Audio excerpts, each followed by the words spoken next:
Henry चौंक कर, Amelia. वो खड़ा हो जाता है। मिसेस स्लेटर, हेनरी, हम वो अलमारी यहाँ नीचे क्यों नहीं ला देते? हम उनके आने से पहले ऐसा कर सकते हैं। हेनरी सरप्राइज हो गया, ऐसा करने का मेरा कोई इरादा नहीं है। मिसेस स्लेटर बोलती है, इतने पागल मत बनो, क्यों नहीं लाना चाहते? हेनरी, पता नहीं, लेकिन ऐसा करना मुझे अच्छा नहीं लगता। मिसेस स्लेटर बोलती है, हम उस ड्रॉवर वाले बॉक्स को ऊपर की मंजिल पर रख देते हैं जहां इस टाइम वो अलमारी पड़ी हुई है। उस एलिजाबेथ जो उसे एलिजाबेथ ले सकती है और उसके लिए उसे पूरा हक है, यानी कि वो ड्रॉवर ले सकती है। मैंने हमेशा से ही इससे छुटकारा पाना चाहा है, यानी कि ये ड्रॉवर चला जाए, मैं वही चाहती थी।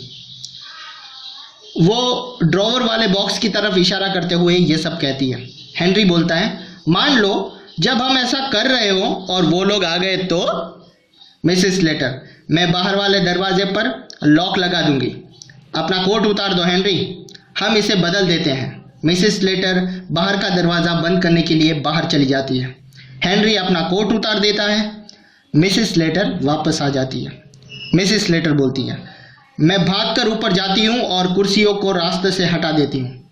विक्टोरिया वहाँ आ जाती है, वैसे ही कपड़े पहने हुए जैसे कि उसकी माँ ने उसे कहा था, यानी कि मातम वाले। विक्टोरिया, माँ, क्या आप पीछे से मेरी फ्रॉक को बांध देंगी? मिसेस स्लेटर, मुझे बहुत काम है, अपने पापा से बंधवा लो।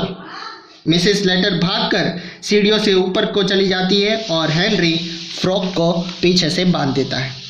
विक्टोरिया, पापा, आपने अपना कोट क्यों उतार दिया है? हेनरी, तुम्हारी माँ और मैं तुम्हारे ग्रैंडपा की अलमारी यहाँ नीचे लाने में लगे हैं। एक मोमेंट के लिए सोचने के बाद, क्या हम इसे मौसी एलिजाबेथ के आने से पहले चोरी छुपी करने लगे हैं?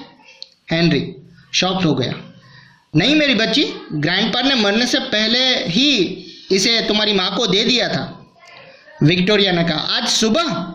हेनरी ने कहा, हाँ। विक्टोरिया ने कहा, ओह, आज सुबह तो वो नशे में थे।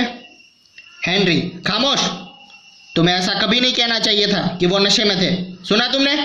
हेनरी ने फ्रॉक को बांध दिया था और मिसेस स्लेटर अपनी बाह के नीचे एक सुंदर घड़ी उठाए हुए एंटर होती है। मिसेस स्लेटर, मैंने सोचा कि मैं इसे भी नीचे ले आऊं। वो उसे जो मेंटल पीस होता है, वो आग के ऊपर का जो स्लेब, उसके ऊपर रख देती है।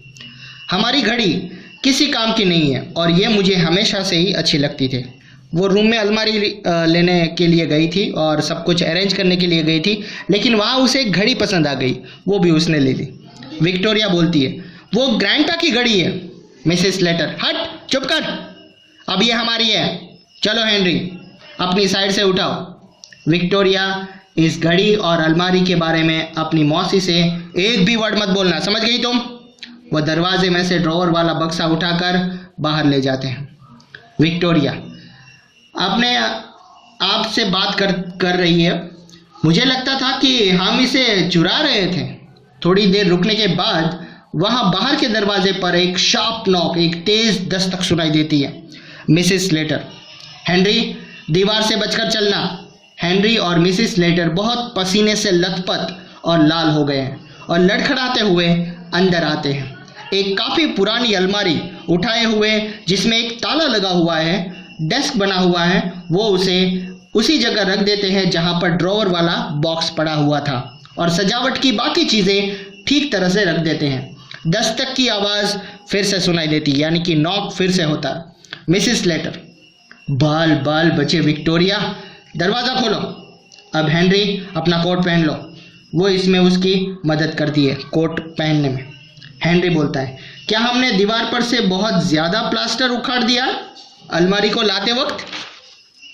मिसेस स्लेटर कहती है, प्लास्टर की चिंता तुम मत करो, क्या मैं पूरी तरह ठीक लग रही हूँ या नहीं? मिरर के सामने अपने बाल संवारती हुई वो बोलती है, ज़रा एलिजाबेथ के चेहरे की तरफ देखना, जब वो हमें इन कपड़ों में देख लेगी तब। उसकी तरफ टीट बीट्स की मैगजीन फेंकते हुए, इसे लो और वहाँ बैठ जाओ। कोशिश करो कि ऐसे दिखाई दो कि माना तुम उसका वेट कर रहे थे। हेनरी आराम कुर्सी में बैठ जाता है और मिसेस स्लेटर टेबल की बाईं तरफ, वो दिखावट के लिए पढ़ने लगती है झूठ मूठ का। विक्टोरिया बेन और मिसेस जॉर्डन को अंदर लेकर आती है। मिसेस जॉर्डन एक हट्टी कट्टी आत्मसंतोषी औरत है जिसका एक भावहीन और चिढ़ा देने वाला स्वभाव है, जो मानती है कि उसकी हर बात हमेशा ठीक ही होती है। उसने एक पूरी और बहुत ही खूबसूरत नई मातम वाली ड्रेस पहनी हुई है और सिर के ऊपर एक कलगीदार बड़ा वाला काला टोप भी पहना हुआ है। बेन ने भी पूरी तरह से नई वो मातम वाली कपड़े पहने हुए हैं, काले दस्तानों और एक टॉप के साथ जिसके ऊपर एक फीता लगा हुआ है। वो एक खुश मिजाजी और छोटे कद का आदमी है जो ज़्यादातर हंसने हंसाने वाला है, लेकिन अभी राइट नाउ वो बहुत सीरियस टाइम में है। इसके मुताबिक अपने आप को वो ढालने की कोशिश कर रहा है। उसकी एक क्लियर खुशी वाली आवाज़ है। बेन कमरे में आराम से आता है और गंभीरतापूर्वक सीधा मिसेस लेटर के पास जाता है और उसे चूमता है। आदमी लोग हाथ मिलाते हैं, एक भी वर्ड कोई नहीं बोलता। मिसेस लेटर अपनी कतराती हुई आंखों से वो नई मातम वाली ड्रेस को देखती है अपनी बहन की। मिसेस जॉर्डन यानी कि मिसेस जॉर्डन बोलती है, तो अमीलिया आखिर वो मर गए हैं? मिसेस लेटर, हाँ वो मर गए हैं। पिछले संडे को वो बेहतर साल 15 दिन के लिए हो गए थे। वो नाक में से सुड़कते हुए एक आंसू को रोक लेती है। मिसेस जॉर्डन टेबल के बाईं तरफ बैठ जाती है, मिसेस लेटर दाईं तरफ बैठती है। हेनरी आराम कुर्सी में है जो, और बेन है वो सोफे के ऊपर और विक्टोरिया उसके नज़दीक खड़ी है। बेन बोलता है थोड़ी खिली हुई आवाज़ में, अब अमीलिया तुम्हें दिल छोटा नहीं करना चाहिए। हम सबको कभी ना कभी मरना है, इससे भी बुरी बात हो सकती है, कभी भी हो सकती है। मिसेस लेटर, मुझे समझ नहीं आता कि ये कैसे हो गया। बेन बोलता है हम में से भी कोई हो सकता था। हेनरी बोलता है एलिजाबेथ, तुम्हें यहाँ आने में बहुत ज़्यादा टाइम लग गया। मिसेस जॉर्डन बोलती है ओह मुझसे हो ही नहीं पाया, रियली मैं जल्दी आ ही नहीं सकी, सॉरी। मिसेस लेटर डाउटली बोल दिए क्या नहीं हो पाया?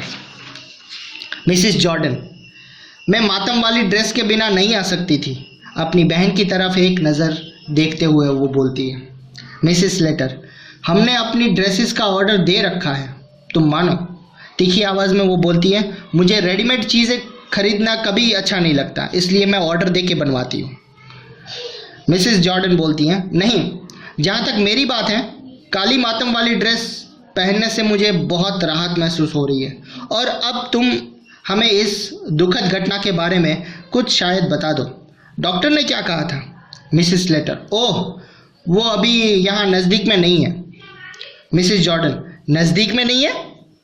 बेन ऊंची आवाज़ में, क्या तुमने उसे तुरंत नहीं बुलावा भेजा था या बुलाया नहीं था?